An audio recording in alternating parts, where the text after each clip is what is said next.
Hey everyone, welcome to my channel guys. आज मैं आपके साथ शेयर करने वाली हूँ Yoonmin fan fiction psycho mafia का पार्ट 13।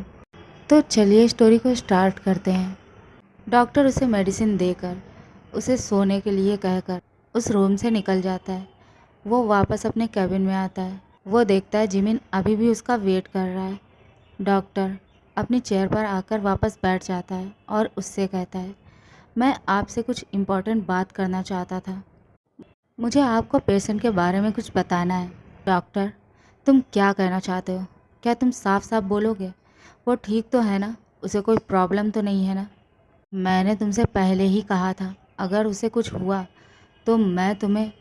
डॉक्टर अपने पसीने को वाइप करते हुए कहता है, नो नो, आप जैसा समझ रहे हैं ऐसा कुछ नहीं है। मैं तो किसी और बात की बात कर रहा था।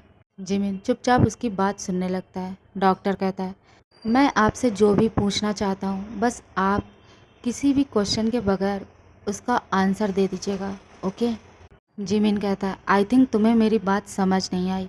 मैंने तुमसे कहा ना, जो भी बोलना है साफ साफ बोलो।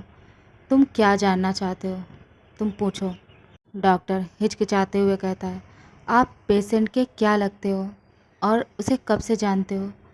जिमिन अपने दांत को पीसते हुए कहता है, ये तुम मुझसे किस तरह का क्वेश्चन कर रहे हो? वो मेरा हस्बैंड है और मैं उसे काफ़ी टाइम से जानता हूँ, बट तुम ऐसा क्यों पूछ रहे हो? डॉक्टर कहता है, क्या आपके हस्बैंड का पास्ट में कोई एक्सीडेंट हुआ था जिसकी वजह से उन्हें उनके सिर पर बहुत ज़्यादा चोटें आई हों? बिकॉज़ जो टेस्ट हमने किया उसके अकॉर्डिंग उनकी हेड सर्जरी हो चुकी है, जिसे देखकर लगता है कि उन्हें काफ़ी ज़्यादा चोटें आई हैं। क्या आपके पास उनकी मेडिकल रिपोर्ट्स हैं, उनकी ओल्ड मेडिकल रिपोर्ट्स, जिन्हें देखकर हम ये पता लगा सकें उन्हें प्रॉब्लम क्या हुई थी? मैं बस खुद उसे एक बार चेक करना चाहता था, उसे देखना चाहता था। जिमिन कहता है, व्हाट? ये तुम क्या कह रहे हो? डॉक्टर कहता है, यस, मैंने जो भी टेस्ट करवाए हैं उसमें ये साफ पता चल रहा है कि उनका एक्सीडेंट हुआ था और जिसमें उन्हें बहुत ज़्यादा चोटें आई थी। मे बी इसी की वजह से वो अपने लिटिल स्पेस में चले गए हैं। उनकी बॉडी तो एक अडल्ट की है, बट उनका माइंड 5 to 6 ईयर के बेबी की तरह है। जिमिन डॉक्टर के कॉलर को पकड़कर उसे उसकी चेयर से खड़ा करते हुए कहता है, तुम ये क्या बकवास कर रहे हो? ऐसा कुछ भी नहीं है, वो बिल्कुल ठीक है। मैं बिल्कुल सच कह रहा हूँ। ये रही उसकी रिपोर्ट, आप खुद देख सकते हैं।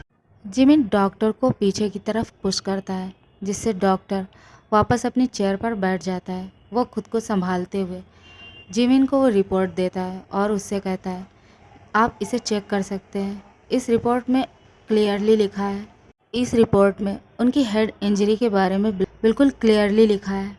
और इसके बारे में मैंने अपने एक कलीग डॉक्टर से भी बात की है, जिनकी बातों से यह क्लियर हो चुका है कि योंगी एक लिटिल स्पेस है।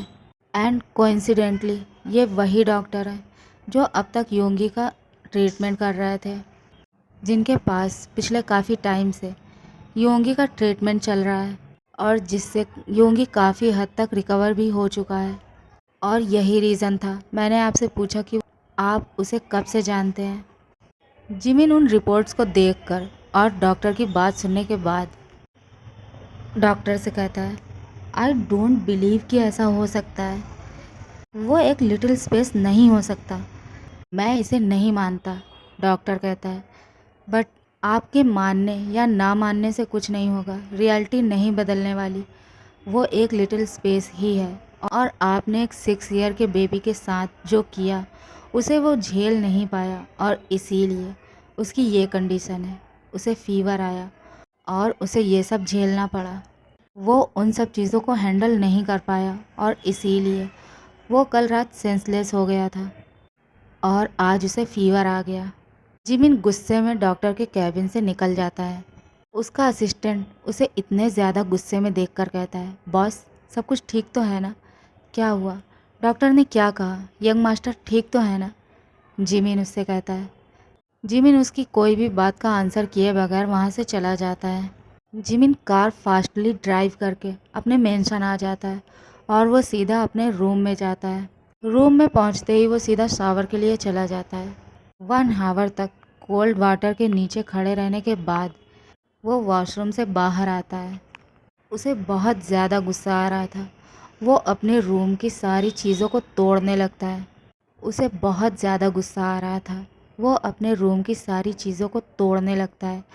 वो चीज़ें यहाँ वहाँ फेंकने लगता है। उसका गुस्सा फिर भी नहीं शांत होता।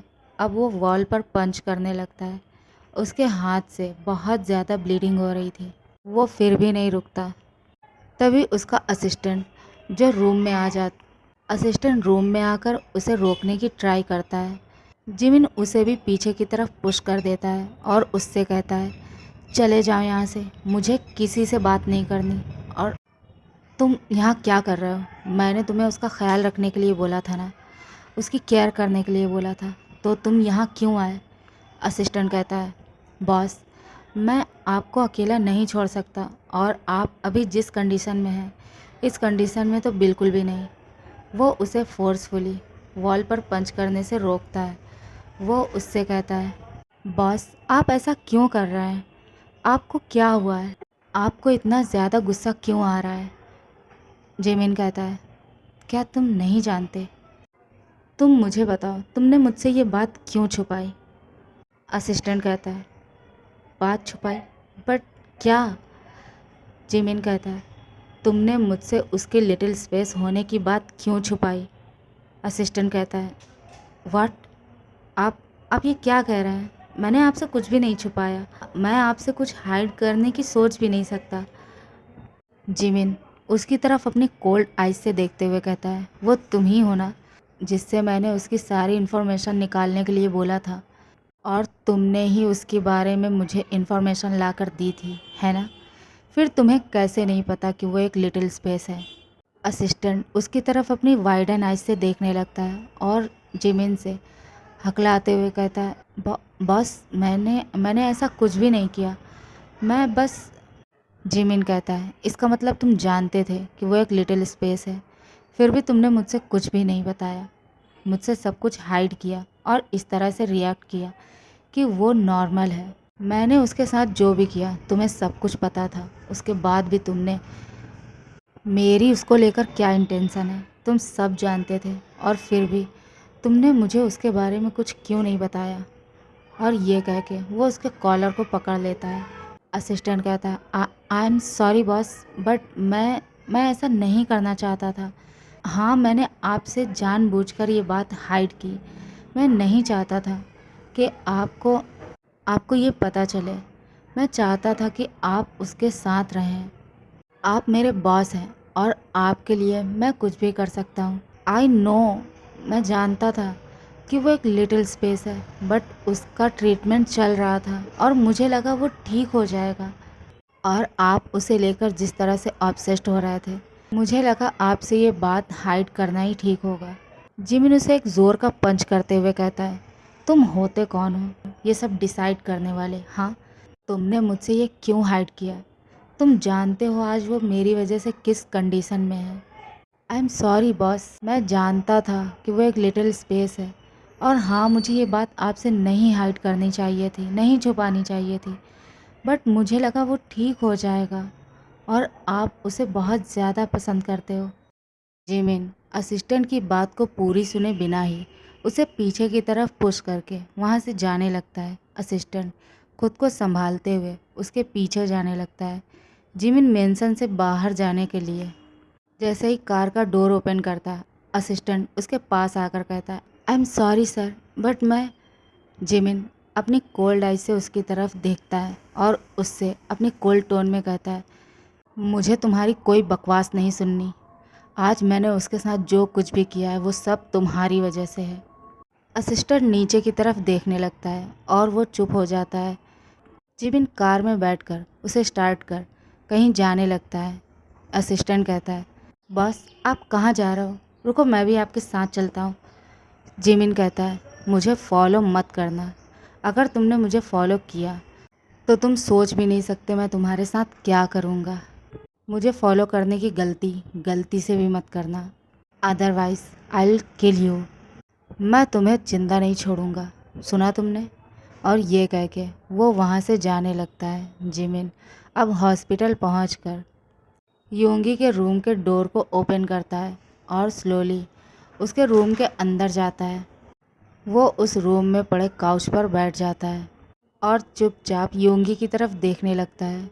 योंगी जो अभी पीसफुली सो रहा था, जिमिन उसे सोता हुआ देखकर स्लोली उसके पास आ जाता है और अपना हाथ उसके चीक्स पर रख के उसे रब करते हुए कहता है, I am sorry baby, I don't know कि मैं क्यों नहीं समझ सका।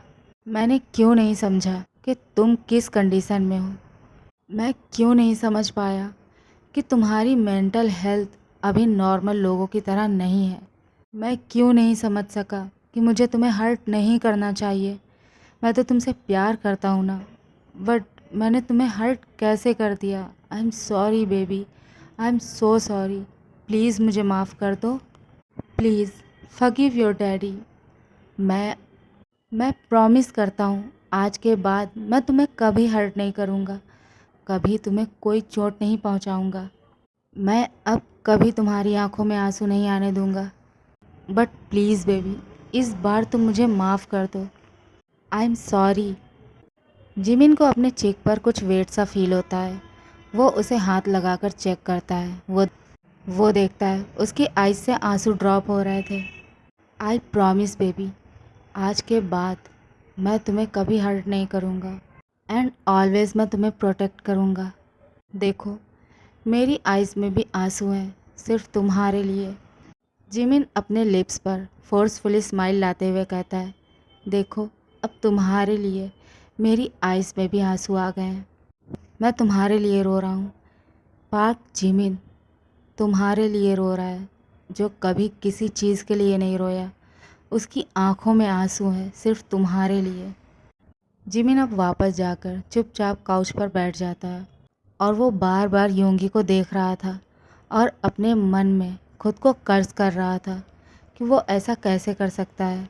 उसे योंगी के फादर की बात याद आती है, जब उसने कहा था कि तुम मेरे बेटे के बारे में नहीं जानते, उसकी हेल्थ के बारे में नहीं जानते।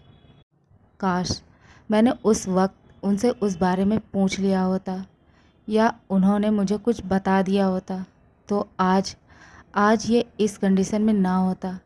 आज मैं उसे इस तरह से हर्ट नहीं करता और वो यहाँ हॉस्पिटल के बेड पर ना होता। नेक्स्ट डे मॉर्निंग में जिमिन योंगी के उठने से पहले ही रूम से बाहर चला जाता है। उसे डर था कि अगर योंगी ने उसे देख लिया तो वो फिर से हर्ट होगा और अब वो उसे हर्ट नहीं करना चाहता। उसने खुद से प्रॉमिस किया है और योंगी से भी कि अब वो उसे हर्ट नहीं करेगा। जिमिन जब रूम से बाहर आता है वो देखता है असिस्टेंट वहीं रूम के बाहर खड़े होकर उसका वेट कर रहा था। जिमिन उसकी तरफ अपनी कोल्ड आइज से देखता है और उससे कहता है, तुम यहाँ क्या कर रहे हो? मैंने तुम्हें मना किया था ना कि तुम मेरा पीछा नहीं करोगे, मुझे फॉलो करते हुए यहाँ क्यों आए हो? असिस्टेंट कहता है, मैंने आपसे सॉरी बोला ना बॉस, प्लीज़ मैंने सिर्फ आपके लिए ऐसा किया। और हाँ, आई प्रॉमिस कि आगे से कुछ भी ऐसा नहीं होगा, बट प्लीज़ आप मुझसे इस तरह से। तुम मेरे असिस्टेंट हो, मेरे हस्बैंड नहीं जो तुम मुझे यहाँ मनाने चले आए हो। तुम सिर्फ मेरे पास मनी के लिए काम करते हो। मैं तुमसे जो भी काम बोलूँगा तुम्हें वो पूरा करना है। इस तरह से नहीं, आधी अधूरी इन्फॉर्मेशन देकर किसी को हर्ट करना है। तुम जानते हो ना कि ऐसा करने वालों के साथ मैं क्या करता हूँ। तुम फिर भी यहाँ चले आए। असिस्टेंट कहता है, आई एम सॉरी बॉस, मैं आपसे बार बार सॉरी बोलता रहूँगा। मैं आपको अकेला नहीं छोड़ सकता, मुझे आपकी फ़िक्र हो रही थी, बस इसीलिए मैं यहाँ आया। दफ़ा हो जाओ यहाँ से, मुझे तुम्हारी शक्ल तक नहीं देखनी। अगर तुम मेरे डैड के फ्रेंड के सन ना होते, मैं तुम्हारा क्या हाल करता, ये तुम अच्छे से जानते हो। दूसरी तरफ वो डॉक्टर जो योंगी का पिछले काफ़ी टाइम से ट्रीटमेंट कर रहा था, वो योंगी के बारे में सब कुछ जान चुका था और वो अब योंगी के मॉम डैड के पास जाता है। मेंशन पहुंचकर वो डोरबेल प्रेस करने लगता है। ओके एवरीवन, आज के लिए बस इतना ही। गाइस, अगर आपको मेरी स्टोरी पसंद आती है तो प्लीज़ इसे लाइक करें, शेयर करें और कमेंट करें। Thanks for watching my video. Love you, bye bye.